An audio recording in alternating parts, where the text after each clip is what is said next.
Hey everybody, Dave Spector here, and it's time for another video. And today we're going to do a new series of videos, which I call Dave's Photography How To. And in this first episode, we're going to talk about something very relevant, which is how to shoot fireworks.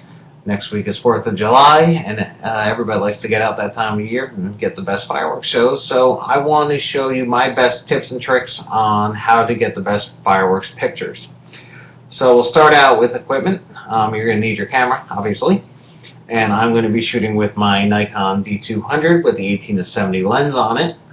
I want to keep a nice wide angle lens to try to get as much in the picture as possible. I can always crop in later if I need to.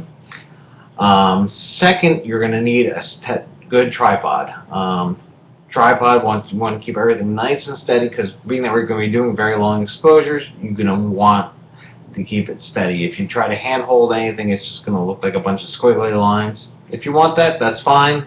Want to get that abstract look, but I want to keep it as much steady as possible to get a nice sharp picture. Third is an optional, but I like to use and highly recommend a cable release. This way you're not pressing and holding down the shutter on the camera. You can do it remotely, and this way it'll avoid any camera shake. So now we'll move on to settings. First of all, we're going to want to put our camera in full manual mode. So we want to put the lens on manual focus, and we're going to want to put our camera in manual mode. This way we have full control over everything. So with the lens on manual focus, we're going to want to change it over to infinity as the focus point, and that's the little sideways 8 if you're not aware. Sometimes you might have to back that off from infinity for a little bit, but we'll talk about that just before we start shooting. As far as your camera settings, we want to keep a low ISO. ISO 200 is where I usually shoot. You would think you would need to shoot a high ISO shooting at night, but being that we're going to expose for the fireworks, which are very bright, we will not need to, so we can keep the ISO low, and this will avoid a lot of extra noise in the picture as well. I like to stay anywhere between f8 and f13. That seems to be my sweet spot that I like to find. And as far as shutter speed, we're going to put your camera in bulb mode. This way you have full control of how long that shutter speed stays open.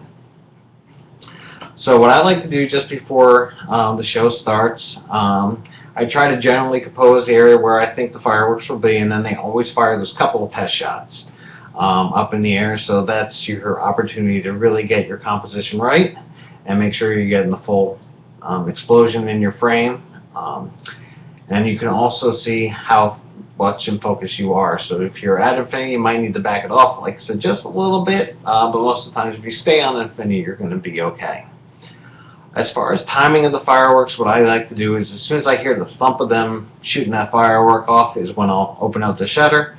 This way I can get the trail going up in the air, and then after the explosion, when it starts to fade, I'll close the shutter. That usually lasts anywhere between 5 to 10 seconds. If I want to capture multiple explosions, like as we get towards the finale, I'll hold the shutter speed open longer. But just be mindful not to overexpose the photo, as it can happen if you hold it open too long. But the best thing to do is experiment and play around. Like I said, you can change your aperture up a little bit, maybe go up to f13 from f8. You can go down to f5.6. But play around. You usually got a 20-minute show, so you have plenty of time to, change your exposure values a little bit and play around with that. You could also try shooting in vertical mode as well. You can usually get some really nice shots.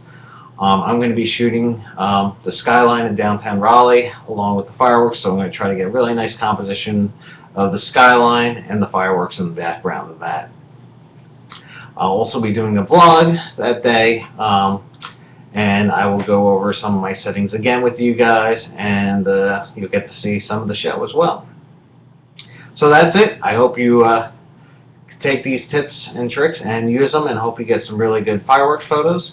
If you like my video, please subscribe to my channel. I appreciate it. I also really appreciate if you hit the like button and then leave any comments below as well.